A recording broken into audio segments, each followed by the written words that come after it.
Halo, balik lagi dengan channel Imam Wahyudi Santoso. Channel saya perbaikan perawatan mobil, terutama mobil Honda. Kali ini kita akan bahas-bahas lagi mobil bekas. Modelnya adalah Honda Accord CP2. Tahunnya 2000, kalau nggak salah 2010-2011. Kilometernya di bawah 100.000. Ini baru beli mobil bekas. Dicekkan kepada saya kerusakannya apa aja ya. Tidak saya tunjukkan detail ke teman-teman, cara pengecekannya saya tunjukkan intinya saja ya. Ya, kalau teman-teman cirinya mau beli mobil bekas, yang pertama kalau bisa dicekkan dulu ke dealer atau ke bengkel atau ke teknisi yang terpercaya, yang bisa dipercaya sama teman-teman, yang untuk bisa ngecek detail dari mesin, understyle, dan juga kelistrikan mobil tersebut. Kalau misalkan mobilnya Honda ya kita ngalai dibawa ke dealer resmi. Selain kita untuk bisa ngecek total di dealer resmi, itu bisa juga untuk pengecekan histori perawatannya rutin apa enggak. Nah, kalau yang dari teknisi luaran seperti saya atau bengkel-bengkel yang dipercaya, biasanya ngeceknya secara fisik dan tes jalan. Jadi teman-teman kalau mau beli mobil bekas, kalau bisa minta tes jalan dulu dan dilihat visual-visualnya seperti kebocoran oli, electrical, fungsi-fungsi dan lain-lain. Kalau bisa di scan, barangkali ada fitur-fitur atau ada indikator-indikator atau sensor-sensor yang dimanipulasi sama penjual-penjual yang nakal. Untuk PR dari Honda Accord ini yang saya temukan tidak seberapa banyak, tapi harganya lumayan. Beli mobil ini tidak seberapa mahal. Kalau 2011 ya paling 2011 paling antara sekitar 130 135. Kalau yang 2008 120 kurang lebihnya. Itu harga pasaran di Surabaya kalau tidak salah ya, sekitar ituan. Teman-teman ya bisa buat referensi di website yang jual beli mobil aja. Kembali ke pokok bahasan inti dari mobil ini, yang rusak apa aja. Yang pertama saya temukan adalah yang pasti tahun segini dari mobil Honda adalah kebocoran oli. Tapi mobil ini untuk kebocoran oli mesinnya aman, tidak ada yang bocor. Yang keserang atau yang kalah atau yang jadi kendala dari mobil ini adalah power steeringnya. Jadi mobil baru kalau yang pakai electric power steering, kendalanya kan bunyi glodok gitu. Kalau teman-teman setirnya digoyang pasti ada tak gitu. Gejalanya rekstir atau long terrot mulai lemah. Tapi kalau mobil yang lama yang masih pakai fluida atau minyak, kendalanya adalah bocor dari seal-sealnya. Mobil ini bocor dari pompa power steering. Kelihatan ya? Yang ngeringet, basah sampai di bawah, nanti tak tunjukkan. Dan juga rekstir, seal rekstir dan rotari. Itu. Ya, itu rotari dan rekstirnya basah. Ya, itu. Yang terlihat hitam itu teman-teman ya. Ya. Itu. Ngeringet. Jadi secara visual terlihat ngeringet, atau ngeringet itu ada seperti ini, cairan terus debu-debu atau pasir yang nempel dalam jangka waktu berapa panjang, akhirnya menyebabkan seperti ini, sisa kebocoran oli. Terus tadi di tes jalan yang bermasalah adalah shockbreaker 4 roda.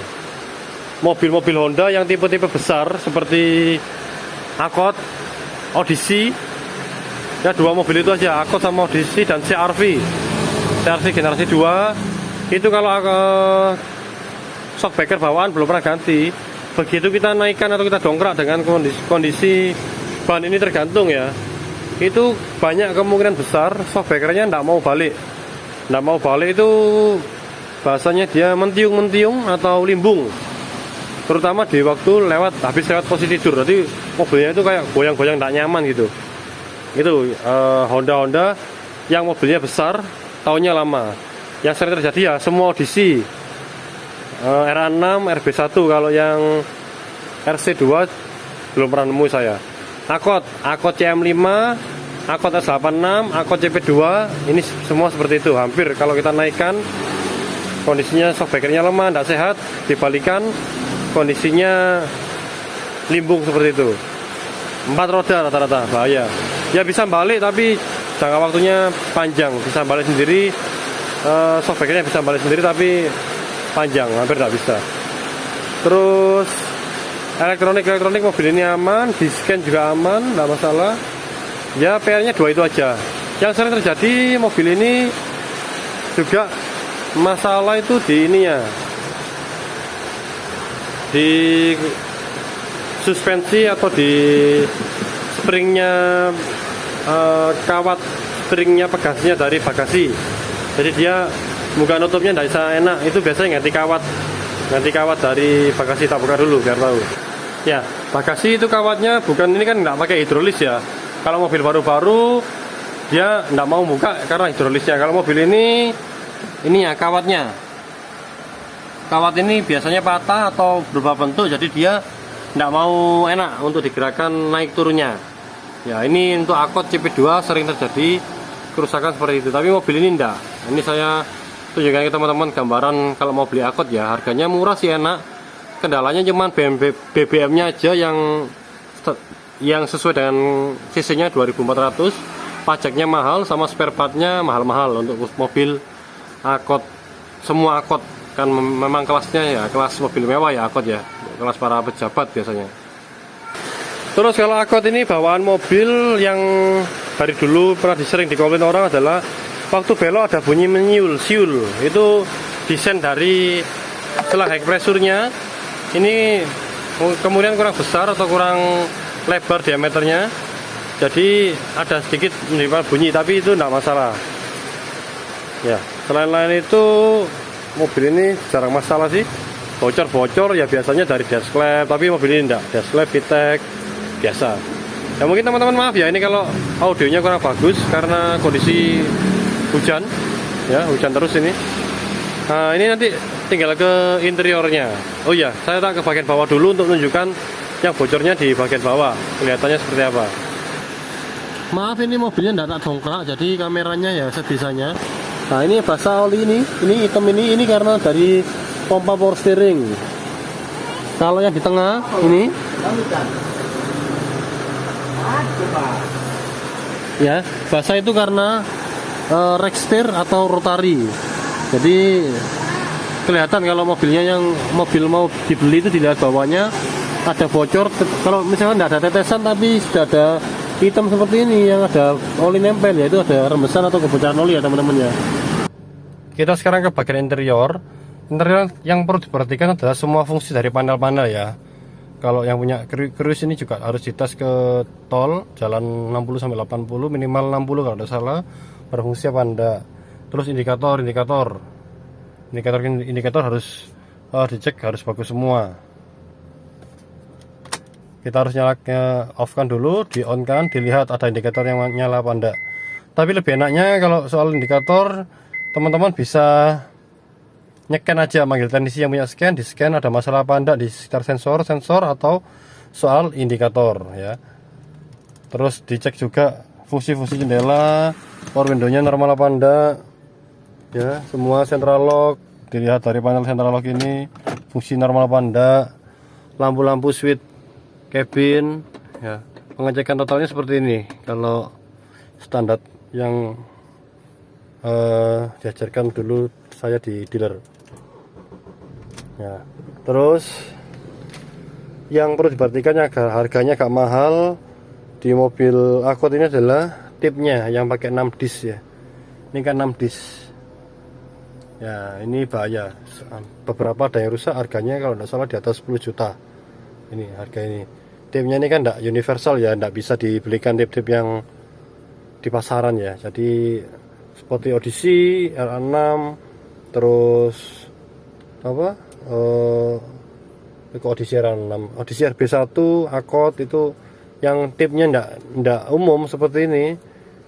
Seperti kalau Toyota itu Yaris yang model bakpo ya, itu harus diperhatikan fungsinya. Dicoba 6 disk normal semua apa enggak, dicek panel-panel AC ada bermasalah apa enggak, karena modul ini kalau rusak, modul AC maupun modul audio ini harganya sangat lumayan mahal ya. Oke. Terus dicek juga elektrik dari jok-joknya dicoba elektriknya bisa maju mundur apa enggak. Wes itu tok mungkin yang perlu diperhatikan kalau mobil bekas. Jangan lupa minta sama penjualnya untuk tes jalan. Tes jalan kita bisa tahu mobilnya masalah di undersell apa enggak. Kalau ada masalah di undersell pasti menyebabkan bunyi gelodakan. Kalau ada masalah di bunga ban yang tidak rata atau bearing roda, saat kita kecepatan agak tinggi ada bunyi yang mendengung atau seperti knalpot bocor kalau dari bearing roda. Ya, itu aja. Kalau mobil ini masih pakai pompa power steering, jadi masih pakai fluida, setirnya agak berat ya. Perawatannya sering bocor di sil-sil pompanya. Oke, mungkin sementara itu aja edukasi kali ini atau pengetahuan kali ini. Maaf saya agak lama ndak bikin video. Mungkin Q&A di Instagram saya akan bikinkan, karena mungkin Mas Dimas lagi sibuk sekali dengan kegiatannya. Saya akan bikin Q&A di Instagram dan akan saya jawab dengan konten di YouTube. Mungkin by ini aja, model aja, mungkin minggu ini video dulu, mobilio dulu, atau mobil jazz dulu, tergantung nanti dengan jadwalnya. Karena saya mungkin kalau jelaskan di video, saya akan peragakan dengan alat-alat atau spare part yang dikeluhkan di pertanyaan tersebut. Jadi itu konsepnya agak lama. Oke, semoga bermanfaat, semoga memberikan edukasi baru, pengalaman baru. Mohon maaf bila salah-salah kata. Mohon maaf bila ada audio dan video kurang jelas. Bila mau meminang angkot, harganya murah dengan fitur yang lumayan, kecuali panel untuk display dari tip. Dari modelnya oke, nyaman, mobilnya pasti.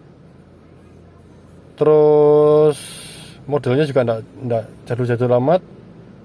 Itu salah satu kelebihannya, harga, model, fitur. Kalau kekurangannya menurut saya spare partnya mahal, terus banyak shockbreaker atau undersell yang banyak yang kena tahun-tahun segini. Terus packing dari mesin, transmisi, dan power steering sudah mulai banyak yang keras atau tidak elastis, sehingga oli-oli tersebut bocor, dan shockbreakernya biasanya sudah aus atau kalah. Oke, terima kasih. Maaf bila salah kata, mohon bila ada audio video yang jelas. Salam seduluran, terima kasih.